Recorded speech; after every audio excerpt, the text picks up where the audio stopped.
Bismillahirrahmanirrahim. Commentaire sur la fatwa de Ferkous au sujet des prières du vendredi accomplies dans les maisons. Toutes les louanges sont à Allah, Seigneur de l'univers. Qu'Allah couvre d'éloges et salue notre prophète Mohammed, ainsi que sa famille, ses compagnons, ses épouses et tous ceux qui l'ont suivi de la meilleure manière et l'ont pris pour modèle jusqu'au jour de la rétribution. Ceci dit, il ne fait aucun doute que parmi les gens de science, certains ont dit que deux personnes peuvent accomplir la prière du vendredi, l'un prononçant le serment pour l'autre. C'est l'avis des Zahirites, choisi par At-Tabari et un groupe de Salaf, ainsi qu'Ash-Shawkani et Al-Albani, qu'Allah leur fasse miséricorde. C'est un sujet ancien et connu dans la jurisprudence, concernant le nombre de personnes requises pour accomplir la prière du vendredi. Le problème est que Ferkous soutient ce qui n'est pas connu des Salaf sur ce sujet. Accomplir la prière du vendredi à la maison, ni des compagnons, ni de leurs disciples, à ma connaissance. Et la base est qu'il doit nous citer qui a soutenu la permission de la prière du vendredi à la maison, ou qui a agi de la sorte parmi les salafs, dans une situation similaire à la crise du corona. Il ne suffit pas de se baser sur des généralités, ou des liaisons supposées, ni même sur l'avis d'un savant contemporain, si les salafs n'ont pas agi ainsi.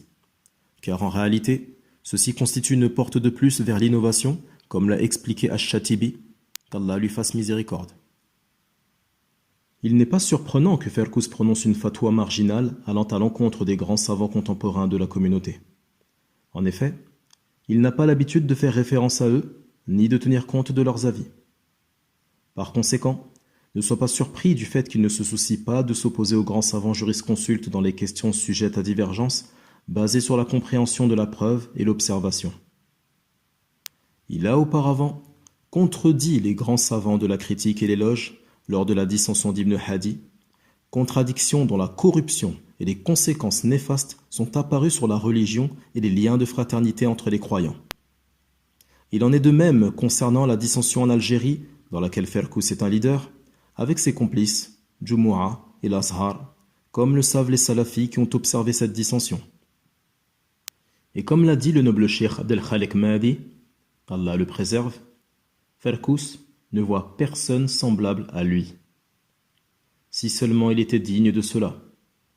Il fait plutôt partie des gens les plus loin dans la concrétisation des objectifs collectifs et individuels de la législation, ainsi que de ses finalités. Quiconque médite sur cette fatwa marginale et erronée trouvera dans celle-ci confusion et égarement sur plusieurs points. Il s'oppose à ce sur quoi se sont accordées les écoles juridiques connues, qui soutiennent l'accomplissement du dhuhr à la maison et non la prière du vendredi. C'est la fatwa qu'ont émise les savants contemporains, mais ils n'accordent aucune considération à leur fatwa comme sus-mentionné.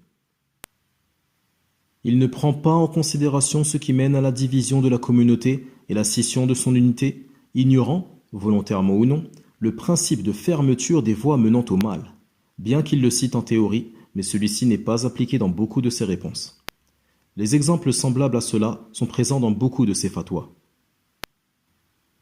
Il s'oppose clairement et explicitement aux dirigeants dans ce qu'il a ordonné sur un sujet où l'effort d'interprétation est admis et sur lequel le dirigeant s'est basé sur un avis de savant. La question de l'emblème national, le drapeau, est d'ailleurs récente. Ferkous l'a considéré comme un symbole de la démocratie, ainsi de manière absolue, un symbole de la mécréance.